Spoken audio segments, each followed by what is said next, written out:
Sebelum Anda melanjutkan audio edukasi bisnis Adi Tanjung, mohon untuk subscribe dan bunyikan loncengnya ya. Terima kasih.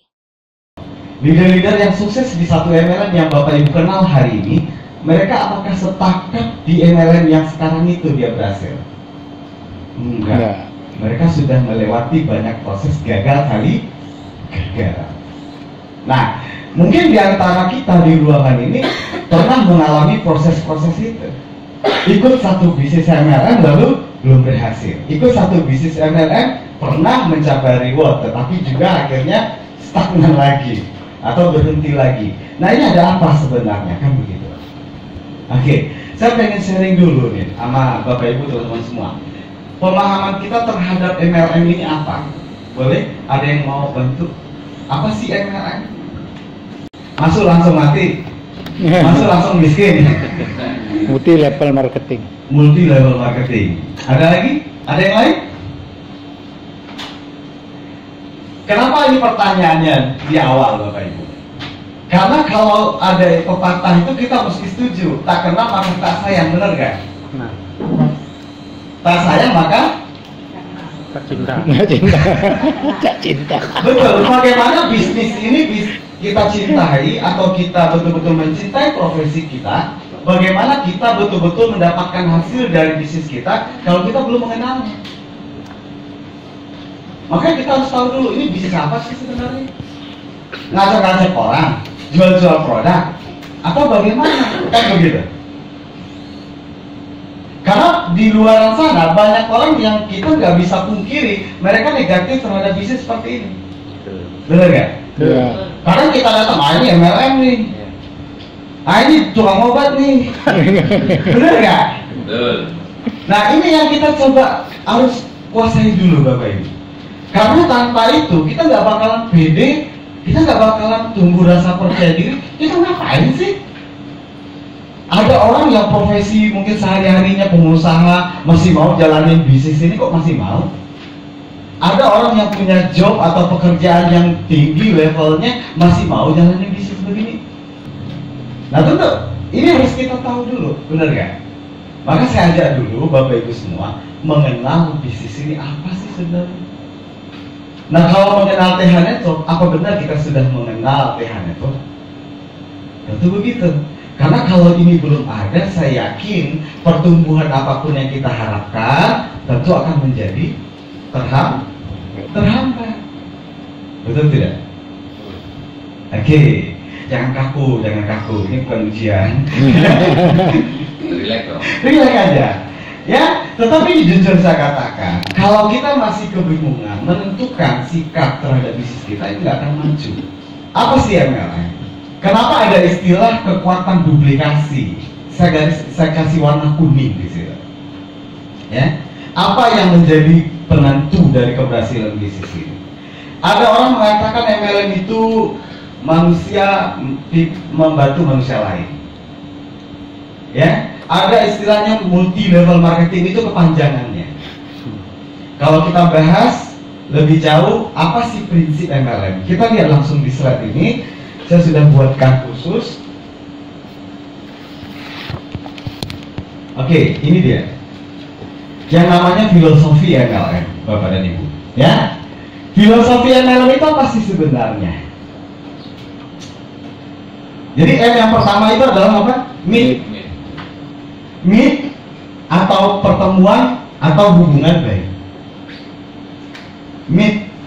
Kalau dalam Islam namanya silaturahim. Di Indonesia kan namanya hubungan baik. Kalau kita memiliki hubungan baik, apapun yang kita tawarin ditolak nggak? Enggak. Apapun yang kita tawarin sama teman-teman kita atau hubungan kita baik sama orang, kita tawarin kira-kira ditolak nggak? Enggak. Oke, ini dasar yang pertama, hubungan baik.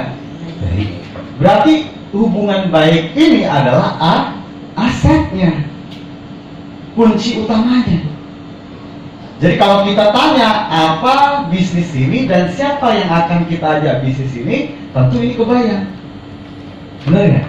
Orang-orang yang memiliki hubungan baik otomatis dia bisa sukses di bisnis ini. Ini kata kunci pertama. Jadi meet ya. Yang selanjutnya ada apa? L. L itu learn. Learn itu proses belajar. Belajar itu ada kata memberi wawasan. Dan akhirnya ada proses do. Learn and do. Do itu apa? Lakukan. Lakukan itu otomatis dimulai dari diri sendiri. Baru terjadi duplikasi. Jadi duplikasi itu bermula dari belajar, melakukan, baru terjadi contoh mencontoh. Oke. Banyak nggak kalau seandainya katakan sama saya lupa. Pernah nggak dengar kalimat ini?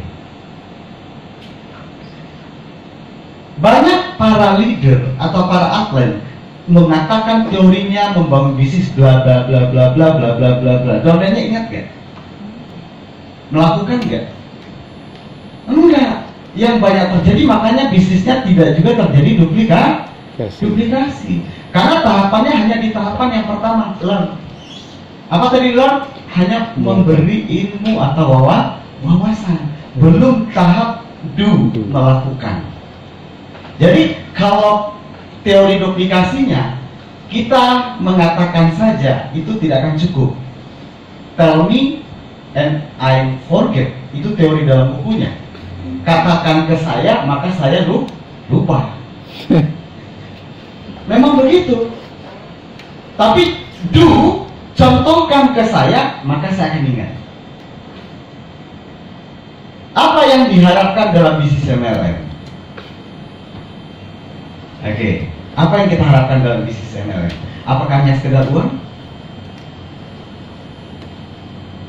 Nah ini pertanyaannya. Apakah Bapak Ibu hanya sekedar uang yang diinginkan? Kalau hanya sekedar uang, makanya mindset kita produk terjual 650.000 cukup. Nggak mau lebih dari itu. Makanya sering cenderung orang terjebak kepada pola yang disebut active income. Apa itu active income? Sekedar jual-jual produk. Oke, Bapak Ibu nanti mau yang mana ini? Ya, mau yang benar-benar dapat efek dari MLM atau sekedar dapat uang dari MLM? Oke. Yang M terakhir adalah multiply. Ini adalah efeknya Bapak Ibu.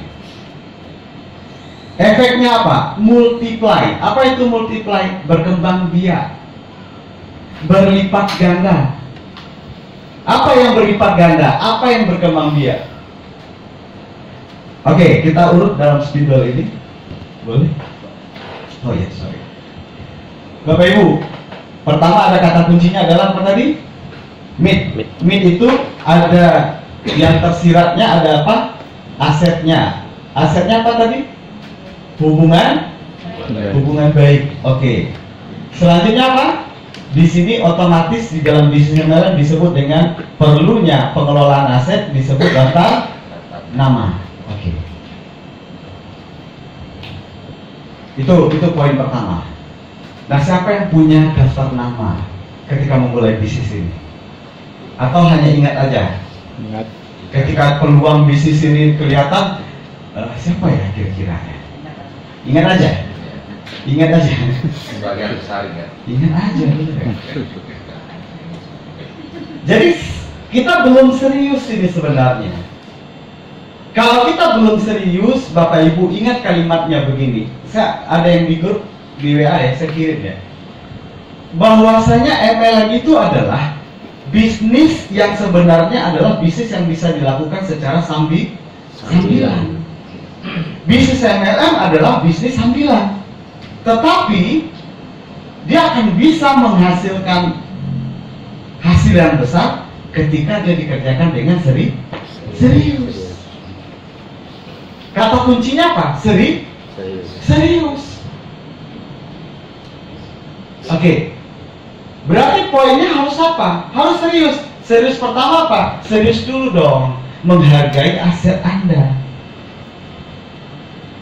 Apa yang Anda hargai Bapak Ibu? Hargai dulu. Anda punya aset daftar nama yang banyak itu. Pertanyaannya, mau nggak diambil orang lain? Tidak. Kecewa nggak satu saat, kira-kira suatu hari ada pertemuan, tiba-tiba di pertemuan itu Anda ketemu orang yang kenal dengan Anda. Pernah nggak kejadian kayak gitu? Sering. Nyesal nggak kok masuk sama orang? Enggak nyesal. Hah? Nggak nyesal? Marah ya. Malah ya? Tiba-tiba orang itu sukses di sana, kira-kira Anda nyesal nggak Bapak Ibu? Nggak Anda yang mempresentasikannya. Pasti ada perasaan sedikit kecewa di hati. Coba kalau dari awal saya yang prospek dia, tiba-tiba dia sukses hari ini, kan berarti jadi jaringan saya, benar nggak? Betul.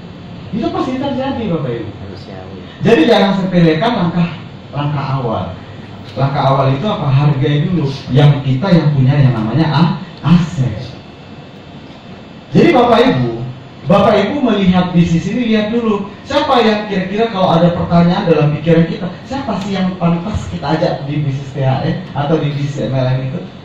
Orang-orang yang punya daftar aset. Daftar aset itu istilah ekonominya kekayaan. Kekayaan itu yang paling hebat, kekayaan yang terus bertumbuh dan berkembang biak, benar kan? Kalau tanah disebut dengan aset apa? Hidup apa aset mati? Bangunan, tanah, aset apa? Tetap tidak Tidak bergerak. bergerak. Oke. Kalau tumbuhan seperti kalau daerah-daerah pertambangan ada perkebunan sawit, itu aset apa? Bergerak. Bergerak. Naik terus harganya, belum tentu juga karena naik turun, bener gak? Ya. Nah, sekarang ada nggak satu aset yang nggak habis-habisnya Bapak Ibu? Apa? Manusia. Manusia. Bisa habis gak? Bisa kalau sudah kiamat. Ada orang buat. Selama masih ada piamor. Jadi ini aset yang jangan diabaikan Bapak Ibu. Oke. Jadi bisnis MLM itu memang adalah bisnis sambilan. Artinya apa? Bapak Ibu yang punya proyek, punya pekerjaan hari ini nggak akan ganggu. Benar ya? Jadikan bisnis yang datang ke kita sebagai peluang tambahan, bukan sebagai pengganggu bisnis yang ada. Ini mindsetnya. Tetapi ketika dikerjakan serius ini bisnis, walaupun ini adalah bisnis sambilan, ini bisa menghasilkan hasil yang besar. Saya yakin semua kita pengen hasil yang besar, benar gak? Oke, ini poin pertama. Ingat, kata kuncinya daftar nama. Aset ini terus berkembang. Saya bukakan pola pikirnya lebih lanjut. Bapak Ibu, daftar nama ini, ya, setiap manusia dalam ilmu sosial dikatakan manusia itu adalah makhluk sosial. Kalau ada yang di ruang ini mengaku tidak punya teman sama sekali, Pak, saya nggak punya teman, nggak punya orang yang bakal saya ajak. Nah, itu kayaknya temannya Tarzan itu. Ya, ternyata Tarzannya masih ada punya teman, Jin ya. Nah, jadi sekarang kita lihat potensinya. Daftar nama itu setiap makhluk sosial, setidak-tidaknya manusia normal itu bisa menuliskan nama orang yang dia kenal dalam waktu 5 menit 50 daftar nama. Berapa? 50. Itu kalau manusianya normal. Nah, boleh kita tes? Boleh. Oke. Jadi 50 daftar nama makhluk sosial itu, benar. Nah, coba bayangkan sebelum kita tes ini, Bapak Ibu, 50 ini kita lihat potensinya. 50 ini pasti punya kenalan. Ini secara logika sederhana aja, pasti punya kenalan juga 50. Benar ya? Berarti dia perkalian. Coba bayangkan kalau Bapak Ibu yang punya kenalan 500. Ya, kayak bapak kita yang biasa di kelompok, di pertanian atau partai segala macam, bener gak? Coba bayangkan, punya kenalan 500, perkaliannya bayangin. Orang hebat pasti punya daftar nama hebat-hebat, bener gak? Nah sekarang kita lihat komunitas ini akan menjadi luar biasa ketika apa? Bayangin potensinya 50 kali 50 kali 50 kali 50. Jadi lucu nggak kira-kira kalau seandainya ada orang yang jalankan bisnis ini tiba-tiba bingung mau kemana? Ya, mau presentasiin siapa lagi ya? Berarti belum buat daftar. Bapak Ibu, ketika saya memulai bisnis seperti ini, tepatnya di tahun 2003, saya kenal bisnis seperti ini. Saya beli satu buku yang khusus saya bikin, itu disebut dengan daftar aset. Oke, saya tulis nama-nama orang yang saya kenal, dari teman dekat saya, teman SD, teman SMP, teman SMA, teman kuliah, saya tulis semua. Sampai teman di waktu kenalan di antrian, di pasar, ketemu di mana di dokter gigi, saya tulis semua. Oke, tujuannya apa? Ini akan menjadi alur atau peta kita memulai bisnis. Karena bisnis ini asetnya di mana? Di hubungan baik, bukan di jago presentasi. Ingat ya, jadi kuncinya di hubungan baik. Nah, berbahagialah Bapak Ibu kalau sudah punya banyak kenalan. Sekarang bagaimana mengelola aset ini menjadi produktif, menjadi lebih produktif. Tentu kita nggak mau. Suka nggak suka Bapak dan Ibu, orang-orang yang di dalam daftar nama kita itu jadi daftar nama orang lain, benar nggak? Iya. Mau nggak mau, kita yang nggak mungkin suka nggak mungkin nih dia tertarik sama saya nih. Tetapi bisa jadi gara-gara orang lain bicara dia join. Berapa banyak ini fakta. Jadi jangan pernah menghakimi orang lain. Ini bukan tugas kita. Itu tugas Pak Hakim dan Pak Jaksa. Ya. Tugas kita itu adalah memberikan peluang. Oke. Ini poin pertama buat daftar nama. Pak, di handphone banyak. Iya. Handphonenya tiba-tiba hang, nangis. Udah nggak ingat lagi. Oke, contoh deh, kalau kebiasaan beberapa kota mau ngadain pesta atau mau ngadain hajatan atau mau ngadain suatu event, pasti di list dulu nggak siapa-siapa yang akan diundang. Benar? Oke, tahapan kedua setelah di list baru dibuat yang namanya kelompokan. Ini kelompok orang penting, ini menengah, ini kelompok ini. Benar nggak? Maka dia akan merubah pola kita juga. Jadi jangan pernah di awal itu langsung, oh ini nggak mungkin. Sekarang tugasnya buat dulu daftar namanya. Oke, setuju nggak? Buat ini bisa besar nggak Bapak Ibu? Bisa besar. Asalkan apa? Ini memang bisnis sambilan, tapi lakukan dengan serius. Gitu. Serius nih dibuatkan peta daftar namanya. Bisa? Bisa Bapak Ibu? Oke, ini tahap 1. Oke, saya kasih waktu kita tes nih. Ini teman-teman, tadi apa kalimatnya? Makhluk sosial, manusia normal bisa nulis nama 50 dalam waktu 5. Ayo, saya kasih waktu dari sekarang. Kita tes dulu. ada di tengah orang-orang yang normal apa enggak? Gitu. Atau orangnya luar biasa semua lebih gitu loh. Ayo, silakan. Kita langsung ke inti, ya. Sudah mulai. Kita mulai dari sekarang. Ya. Oke. Yang paling cepat dapat juara. Tulis namanya aja, gak usah alamatnya di mana dulu. Nama yang teman-teman ingat, yang kenal dengan Anda kenal dia dan dia kenal dengan Anda. Ya, saya kenal Jokowi tapi Jokowi nggak kenal sama saya, kan lucu. Tapi nama-nama orang yang benar-benar Bapak Ibu kenal, ya. Nah, bahayanya Pak Made banyak pula tulis namanya di sini ya. Pak Ketut semua kan.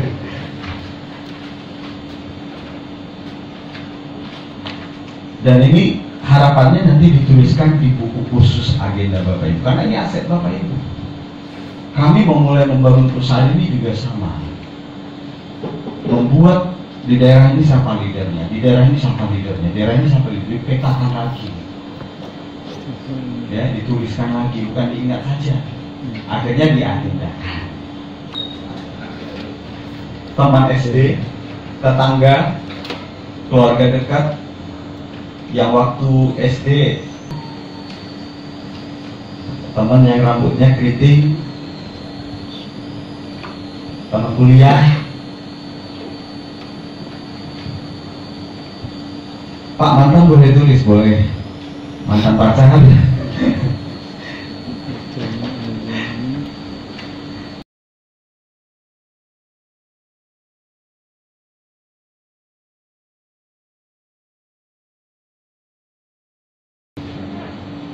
Oke, stop. Selesai. Siapa yang sudah 50? 1, 2, 3, 4, 5, 6, 7, 8. Yang sudah 50 ada? Oh, sudah. Ibu Lina? 50. Iya. 40. 40. Oke. Oke, Bapak Ibu, kesulitan menulis daftar nama sebenarnya adalah pertama yang membayangi. Ketika ditulis A, ini kayaknya nggak mungkin nih. Kayaknya B, ini kayaknya nggak cocok nih. Ini kayaknya. Nah, sering kali kita mendahului. Ya. Tentang kekuatan pikiran, apa yang kita katakan itu akan terjadi. Ya, tidak mungkin maka tidak akan mungkin. Buku sukses manapun selalu mengatakan jika Anda pikir bisa maka dia bisa. Jadi hati-hati bermain pikiran. Tadi saya tidak mengajak Bapak Ibu bermain pikiran, saya hanya mengajak dengan cepat menuliskan nama orang yang diingat. Biar melupakan dulu, ini nggak mungkin. Nanti tahap kedua. Tahap kedua namanya pengelompokan aset. Pengelompokan aset ini baru kita berandai-andai. Tetapi saya tidak bilang ini berandai-andai. Kenapa? Dalam strateginya, kalau kita mau bisnis seperti ini, sederhana saja. Siapa teman-teman kita yang punya relasi banyak? Ini orang potensinya luar biasa. Dalam kedua tahapan ini kita sebut dengan pengelompokan. Pengelompokannya itu ada istilah SP1, SP2, SP3. Apa itu SP? SP itu adalah skala prioritas. Siapa nih yang pertama kali nih kita kunjungi? Siapa nih yang pertama kali kita akan prospek? Siapa nih yang pertama kali akan kita ajak upline ikut presentasi ini? Nah, ini kategori SP1. Kalau mau ngajak upline jangan ke SP3 kata orang, tapi di SP1. Nah, apa itu kelompok SP1? Oke, kelompok SP1 adalah kelompok dari daftar nama kita yang ketika kita presentasikan peluang bisnisnya, mereka punya potensi. Pertama, relasinya banyak. Oke, yang kedua, dia punya kesanggupan secara ekonomi untuk bergabung di paket tertinggi seperti Royal Titanium atau minimal Titanium. Itu SP1. Oke, SP2 orang yang sosialnya lumayan, sosialnya pertemanannya lumayan, daftar aset namanya banyak, cukup, dan dia punya kesanggupan secara ekonomi minimal dia join di paket gold, platinum atau minimal paket gold. Oke. Itu pengelompokan. Kenapa kita bahas ini dari basic? Kalau ini nggak dibahas dari basic, kita mau install sistem itu susah. Karena kuncinya itu diduplikasi. Kita mau bahas nanti di slide berikutnya, saya akan lihatkan kenapa ini perlu. Nah, nanti terjawab di slide berikutnya. Ya, kita lihat. Dan SP3 adalah orang-orang yang katakanlah minim secara pertemanan, sosialnya gak terlalu, apalagi ekonominya kayaknya sanggupnya join di paket coba-coba silver. Ya, paham Bapak Ibu? Jadi gak main hajar semua.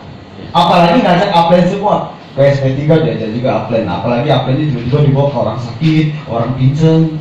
Nah, itu mubazir. Kalau SP3 kategorinya apa? Hanya calon pemakai produk.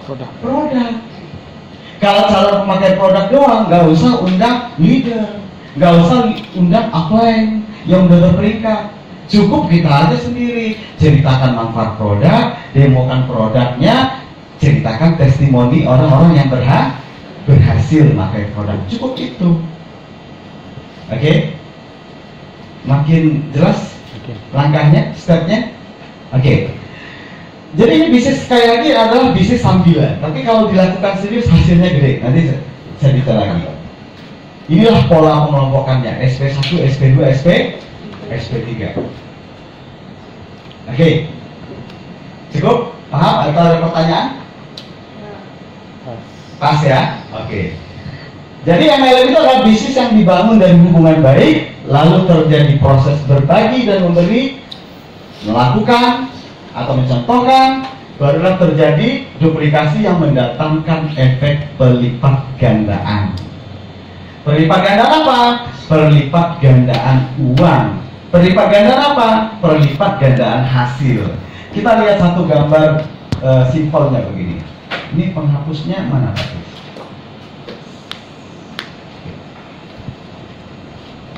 Bapak Ibu, saya pelajari ini lebih kurang 18 tahun.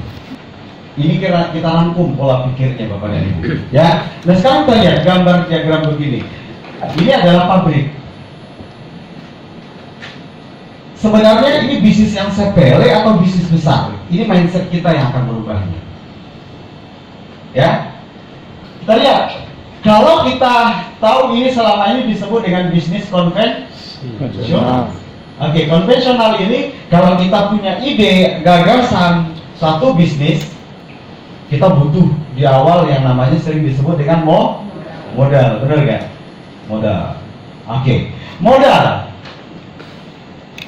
Kira-kira yang dibutuhkan setelah itu apa? Wah, ini idenya adalah contoh mau bikin pabrik rokok nih.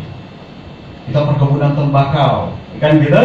Lalu kita mau bikin pengolahan dari perkebunan, nanti perlu pabriknya, ya. Kayak ngobrol tadi dulu ada yang perkebunan talas segala macam. Oke, perlu pabriknya. Nah sekarang kita lihat, membangun satu pabrik kira-kira butuh waktu nggak Bapak Ibu? Butuh modal uang, butuh waktu. Kita lihat, modal itu ada uang, ada waktu. Oke. Kira-kira uangnya besar nggak membangun pabrik? Tergantung pabrik apa, kan jelas. Artinya apa? Nilai ini cukup besar diinvestasikan untuk mendirikan suatu pabrik. Nah, saya akan bikin yang analoginya begini ketika Bapak Ibu juga berproses di MLM. Perlu uang besar? Besar atau kecil? Besar. Oke, kita kasih ini. Kira-kira waktunya sebentar apa cukup lama? Lama. Cukup lama, oke. Sudah bicara hasil nggak ketika pabrik ini didirikan? Belum. Oke, belum bicara hasil. Ini analoginya. Belum bicara hasil. Oke. Selanjutnya pabrik berdiri. Kalau kita bicara contoh nih rokok aja lah. Atau yang paling gampang lagi deh, mie instan. Mie instan yang ada di warung-warung jarak 100 meter ada mie, jual mie itu yang gitu. Mie instan, apapun mereknya lah, ya. Nah sekarang mie instan itu di awal dia bangun pabrik dulu, setelah itu apa? Membangun jalur distribusi, benar kan? Jalur distribusinya nanti masuk ke tingkat yang namanya provinsi. Ini kira-kira untuk membuka cabang-cabang distribusinya butuh uang lagi nggak? Besar apa kecil? Besar lagi. Terus waktunya butuh waktu yang sedikit atau cukup lama? Cukup lama. Lama lagi, belum tentu langsung instan. Berproses lagi, benar ya? Sudah bisa hasil Bapak Ibu? Belum. Oke, mulai kerasa nggak? Ya. Saya udah join setahun tapi kalau saya belum ada. Oke ya. Berarti ada proses yang sedang dilakukan. Hasil yang belum nampak itu ada kewajaran atau perlu dievaluasi. Oke. Selanjutnya distribusi ini berlanjut di tingkat yang disebut dengan kota. Ini MLM nggak kalau bahasanya multi level marketing? Ya. MLM. Distributor kota. Ini ilmu basic aja sih, tetapi banyak kita yang tadi di luaran juga masih ketemu orang yang belum paham apa sih MLM. Mindsetnya ada di mana gitu loh. Oke. Ketika distributor kota dibentuk, butuh uang lagi nggak buat buka cabangnya? Belum. Perlu. Besar apa kecil? Besar. Besar juga. Waktunya sedikit apa lama? Lama juga. Sudah bicara hasil? Belum. Begitu stepnya. Oke. Lalu masuklah sampai kepada tahapan yang disebut dengan Agen. grosir. Grosir. Benar nggak? Grosiran baru ke pengecer. Pengecer nanti baru ke konsumen. Benar ya? Ya. Faktanya begitu kan bisnis? Ya. Oke. Sekarang mindsetnya adalah Bapak Ibu mindsetnya di mana? Mau mindset atau pola pikir dari pemilik pabrik atau mindset penjual? Penjual. Hah? Kalau mindsetnya penjual, ya sudah trainingnya kita selesaikan. Nggak perlu kita bahas bagaimana membangun sebuah bisnis. Cukup kuasai alat bantu, presentasi kemana-mana, jualin tuh produk, benar nggak? Iya. Tapi kalau mindsetnya adalah bagaimana membangun sebuah bisnis, kita lanjut training ini. Setuju? Setuju. Oke. Kita lihat mindsetnya dulu dibenahi Bapak Ibu. Oke? Ketika kita lihat ada istilah perlipat gandaan. Perlipat gandaan apa? Waktu, uang, dan hasil. Yuk kita lihat. Benar nggak MLM itu sebenarnya bisa hasilkan 3 hal itu? Orang bisa bebas waktu, orang bisa bebas uang, orang bisa dapatkan hasil yang berlipat ganda atau disebut dengan pensiun, passive income. Benar nggak hasilnya kita nggak kerja dapat hasil? Kita lihat sistemnya memang begitu. Kita lihat di sini. Apa yang cuy? Bapak Ibu, contoh tadi kita apa? Mie instan. Mie instan ini beli di warung, ke pengecer, konsumen belinya berapa? 2.500. 2,5. 3,5. Oke, yang tahu rajin beli mie kayaknya. Ya. Ya. Iyalah. Pengecer dapat dari grosir paling 3.000. Betul nggak? Grosir dapat dari 1.000 terkota paling 2.500. Ini kesini paling 2.000. Ini kesini paling 1.500. 1.000 deh. Nah, jauh. Oke. Masuk akal nggak? Ya. Ini disebut multi level marketing tapi non direct selling. Apa? Non direct selling. Kenapa non direct selling? Dia tidak penjualan langsung. Artinya langsung apa? Harga pabrik langsung ke konsumen. Tapi harus lewat jalur distribusi. Oke?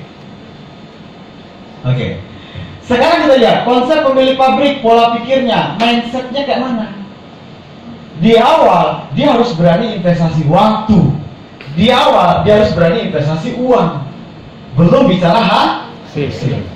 Tetapi ketika ini sudah terbangun sistemnya, yuk kita lihat hasilnya. Apa hasilnya? Contoh, 1.000 ini sudah laba bersih? Belum.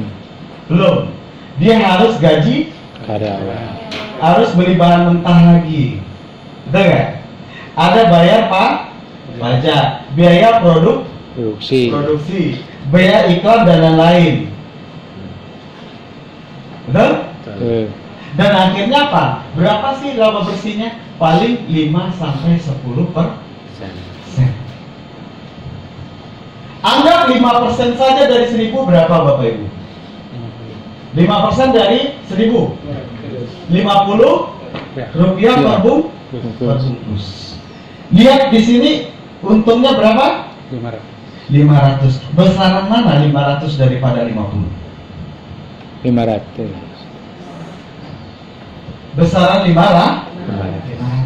Dan inilah kebanyakan orang ikut MLM hanya tergiur jual produk karena untungnya besar. Ini kecil Pak. Tapi dia nggak sadar efek dari jaringan. Berapa banyak pengecer yang ada jualan mie instannya? Berapa banyak orang yang memasarkan produknya? 50-nya ada nggak di Indonesia aja 1 juta bungkus per hari? Lebih. Bayangin berapa per hari dia mendapatkan hasil? 50 juta 50 juta per hari. Yang ini ada nggak 100 bungkus per hari? Belum tentu. Maka dikenal dalam ilmu ekonomi ini bisa menghasilkan yang disebut dengan passive income. Kenapa passive income? Dia lagi jalan-jalan, uangnya masuk nggak? Masuk. Kita lagi malas jualan, uangnya masuk nggak? Enggak. Tutup sebentar, baru nggak jualan lagi, nggak ada hasil. Maka dalam membangun bisnis ini juga Bapak Ibu jangan terjebak kalau hanya mengejar keuntungan dari voucher. Jangan hanya terjebak pikiran kalau menjual-jual produk saja. Karena itu bersifat apa? Aktif income. Giliran malas jualan nggak dapat lagi, benar nggak? Iya. Masuk akal? Oke. Maka di dalam bisnis MLM yang disebut direct selling, MLM itu apa sih? MLM itu adalah bisnis yang bagaimana merekrut orang sebanyak-banyaknya, bukan tentang menjual produk sebanyak-banyaknya. Rekrut orang sebanyak-banyaknya arti Anda buka cabang sebanyak-banyaknya.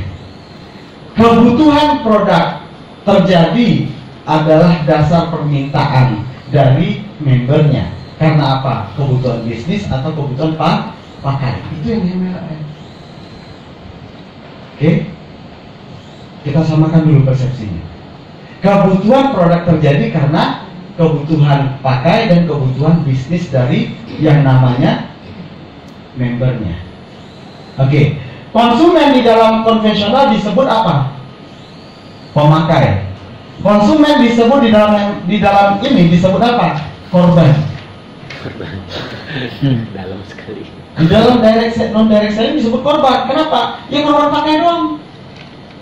Ada nggak yang percaya sabun yang harganya 5.000 bisa bikin kulit halus cantik? Enggak. Tapi kita iklannya mengatakan begitu. Benar nggak? Ya, Kan ada biaya dari ada orang situ. lain yang pakai. Pernah lihat nggak yang artisnya mandi pakai sabun itu? Sih. Atau ngintip? Nggak ada. Enggak ada. Tetapi itulah memang bisnis Bapak Ibu.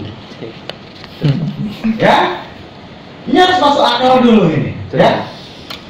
Jadi konsumen hanyalah pemakai, bahkan korban, minimal korban iklan. Betul kan? Tetapi di dalam MLM yang dimaksud dengan direct selling, konsumen sama dengan adalah Pemilik distributor. Aset ke distributor. MLM di dalam MLM direct selling disebut konsumen itu adalah distributor atau yang disebut dengan pemilik bisnis yang bisa membangun juga rantai jaringan. Itu bedanya. Jadi nggak ada yang lain dengan MLM itu. Ya. Jadi kalau kita semua setuju pemahaman yang diberikan ke semua orang, ini nggak ada lagi yang negatif dengan MLM sebenarnya. Betul nggak? Makanya apalagi visi kita di perusahaan mengatakan apa? Orang tujuan kita ini sederhana di TH Network ini, visinya apa? Ketika orang ikut bisnis yang namanya MLM, tidak ada lagi yang merasa rugi. Makanya konsepnya itu yang menjadi landasan berpikir di awalnya di situ. Ya kalau istilah hukumnya Pak Sugeng itu legal standingnya ya Pak ya. Saya belajar hukum dari beliau lah. Ya, oke. Masuk akal nggak ini Bapak Ibu? Ya. Oke, berapa perkali lipatan waktunya? Ya. Kalau kita lihat pemilik pabrik Indomie ini, nah saya sebut merek jadinya, betul lah yang ini, kan? Kira-kira dia bisa keliling Indonesia nggak kalau dia sendirian? Nggak. Mampus Pak. Makanya dia perlu yang namanya jaringan. Kita lihat lagi prinsipnya. Di sini ada perlu hubungan baik nggak? Perlu. Tetapi hubungan baik di sini selalu dinarasi yang disebut dengan UU. Ujung-ujungnya wanita giro. Kepala cabang digaji berapa? Ya, ada pertanggungjawaban, ada hak dan ada kewajiban. Kira-kira Bapak Ibu antara apa yang doanya dan kewajiban? Nah, ini yang membedakan. Benar nggak? Ini yang membedakan. Di MLM dari sini ini yang membedakan. Jadi ada apa? Proses berbagi tanpa harus digaji. Bapak Ibu gaji nggak downline-nya? Enggak. Bisa nggak downline kita dipaksa pergi presentasi? Tidak. Nggak bisa. Maka ini mindsetnya harus dilurusin dulu. Kita ini sedang berbagi dan memberi peluang. Oke, berikan peluangnya, masuk akal, jalanin. Kalau nggak masuk akal, ngapain, bener nggak? Jadi ini bisnis. Oke, ini setuju Bapak Ibu? Oke. Oke, ini dia. Terus sudah bacakan tadi, MLM itu bukan tentang bagaimana menjual produk sebanyak-banyaknya. Ya, saya jujur kenal MLM juga nggak jual Pak. Apalagi saya kenal MLM dua dari istilah tutup poin. Yang sering terjadi leader-leader tutup poin itu apa? Pakai kartu kredit, gesek, tutup poin. Utang banyak. Ini yang akhirnya membuat orang negatif terhadap MLM. Salah satunya ada tutup poin. Di channel itu ada tutup poin nggak? Tidak. Ini cilang. Saya ngadu. Oke. Jadi MLM itu bukan tentang bagaimana menjual produk sebanyak-banyaknya, tetapi bagaimana merekrut orang sebanyak-banyaknya. Untung jalan. Ini harus dirubah. Kasihan nanti apa? Ketika kita jual lepas, tiba-tiba ada yang datang member lain, nawarin, tertarik dia masuk. Giliran acara ketemu, lah itu kan yang saya jual dulu produknya dia. Kok masuk sama orang? Pertanyaannya ada presentasinya benar nggak? Sekadar jual atau memang presentasikan? Banyak nggak ketemu kayak gitu? Banyak. Karena yang mengajaknya yang jual produk dulu hanya sekedar jual. Sekedar jual. Oke, jadi stop. Berarti dilarang dong jualan? Enggak. Jualan itu adalah efek dari persen. Contoh, orangnya udah sakit, udah sekaratul maut kata orang, udah mau meninggal, lumpuh, nggak mungkin juga diajak bisnis, benar nggak? Ya. Tetapi target kita membangun bisnis, apakah orang sakit atau orang sehat? Sehat. Lebih banyak mana orang sakit daripada orang sehat? Sehat. Hah?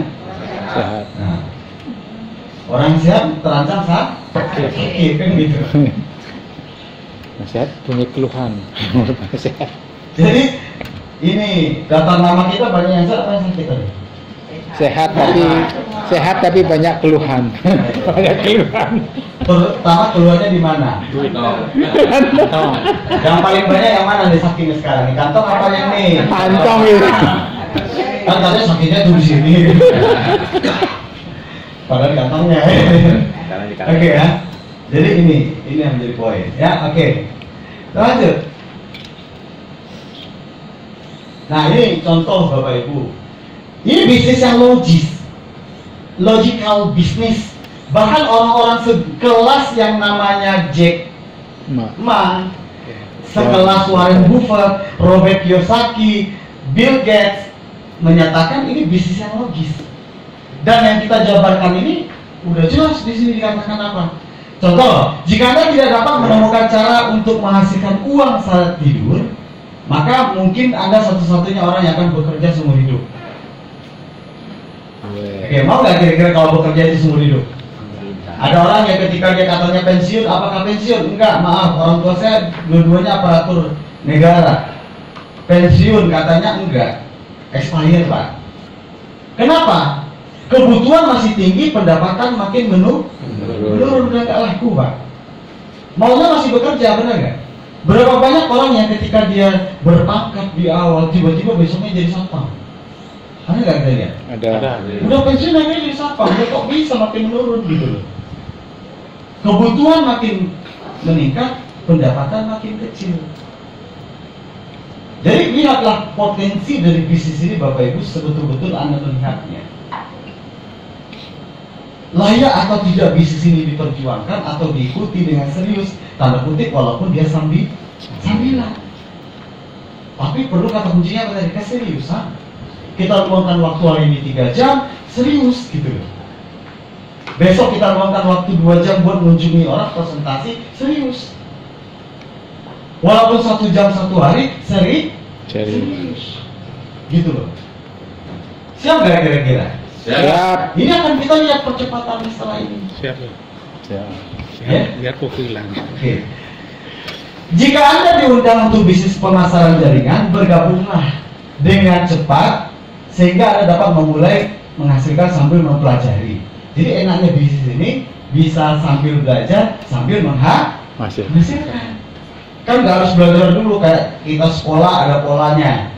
SD 6 tahun belajar dulu, 3 tahun SMP, 3 tahun SMA. Kalau kita mau jadi pengacara harus kuliah S1 hukum.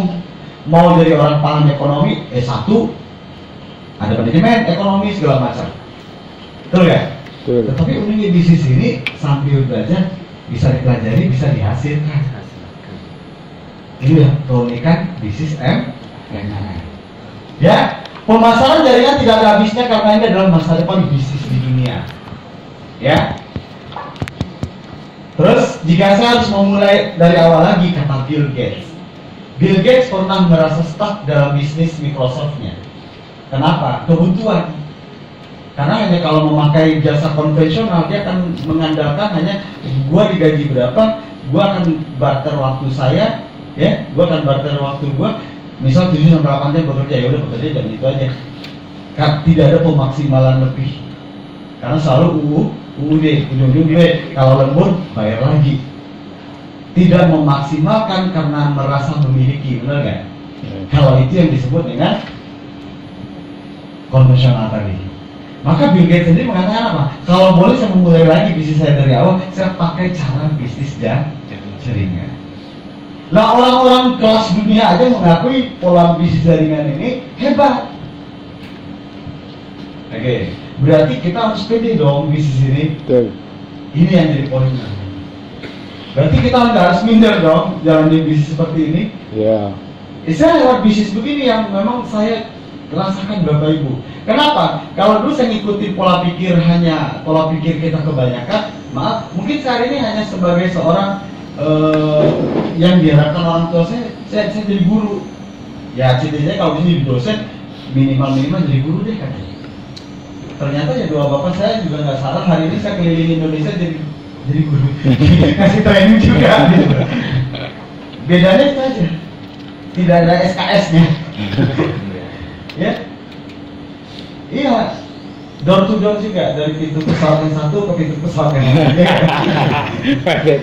Nah ini yang mungkin doa orang tua tertabur juga ini.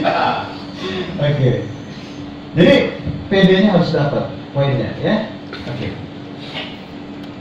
Nah, memilih MLM di zaman sekarang tentu nggak mudah. Tiap hari itu ada MLM. Baik yang sudah legal dan lengkap, ada yang belum lengkap legalnya sudah mulai menjalankan promosi produknya, promosi sistemnya. Itu banyak, benar ya? Banyak sekali. Ya. Jadi yang perlu dicek itu apa? Nah, jadi jangan kita nanti tergiur-giur, wah ini ada yang lebih bagus, ini rewardnya lebih kencang, ini segala macam. Nih, perusahaan itu harus dicek legalitasnya. Oke, legalitasnya. Syarat awalnya adalah legalitas. Nah, kira-kira bisnis yang sedang Bapak Ibu jalani sekarang legalitasnya lengkap nggak? Lengkap. Nanti ada boleh tanya lagi sama legal advisor ini, ya, Pak Sugeng. Oke, dan selanjutnya apa? Produknya itu kira-kira trennya dibutuhkan orang nggak sekarang? Iya. Dibutuhkan. Oke, kita lihat kacamata. Kacamata siapa yang di rumahnya yang nggak ada smartphone? Yang nggak ada wifi, yang nggak ada TV, yang nggak ada ini, masih tradisional. Nggak ada. Berarti hampir semua orang hari ini berpaparan dengan radiasi. Berarti kacamata pasarnya luas. Nah, kalau daftar nama ibaratnya ditulis tuh siapa yang rumahnya nggak ada TV. Besok beliin TV. Ya, beli kacamata. Ya, beli kacamata lah, ya. Nah ini lihat segi-seginya kayak gitu, ya. Terus hal ini produk, lihat lagi apa? Kualitasnya, tentu kualitas. Kita nggak mungkin juga punya lab sendiri tes nih, ya. Benar nggak kualitas produknya bagus? Kita punya lab laboratorium sendiri nih, cek, nggak perlu. Makanya ada ISO, ada GMP, ada HACCP, ada BPOM, benar ya? Mengeluarkan lisensi produk berkualitas. Oke, selanjutnya apa? Produknya harus repeat order. Lihat nih, kalau seandainya habis pakai, Orang beli lagi nggak? Iya. Ada nggak produk itu di perusahaan yang sedang kita jalani? Ada. Kalau itu ada berarti memenuhi syarat. Contoh Filibus, kopi Amon, ya rata-rata kaum bapak suka kopi, berhenti, teh, berhenti. Yang nggak suka kopi bisa ngeteh. nah, Ini habis pakai. Kalau habis pakai dia repeat order. Terjadi permintaan berulang. Ini potensi bisnisnya akan jangka panjang. Oke, selanjutnya apa? Unik. Produknya unik. Unik ini apa? Nah, ini sedikit tantangan di era sekarang. Unik itu artinya apa? Tidak ada di pasaran bebas. Kalau hari ini masih cocok nggak pakai kalimat unik? Kacamata ada nggak di toko kacamata? Kecuali Manide. Ada kacamata, tetapi tidak ion negatif. Ada nggak yang anti Blu-ray? Ada. Harganya luar biasa, Bapak Ibu. Contoh, saya pakai kacamata tipe sporty, tapi lensanya ketika saya sebelumnya pakai minusnya 375. Terakhir saya cek lagi, itu minusnya 125. Ya. Dan ketika saya pakai rutin itu, ketika minus 125, orang optik bilang ya udah tetap aja Pak harus pakai minus. Ya udah, nggak apa-apa. Tapi saya mau lensanya ya anti radiasi, anti UV, anti Blu-ray.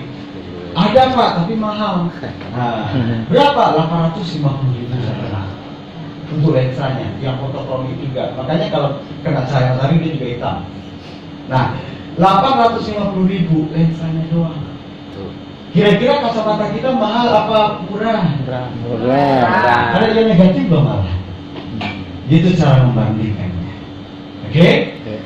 Jadi kita harus melirik ke sana Bapak Ibu. Akhirnya betul-betul mengenal usaha ini, baru kita yakin makin mantap, kita makin fight jadinya.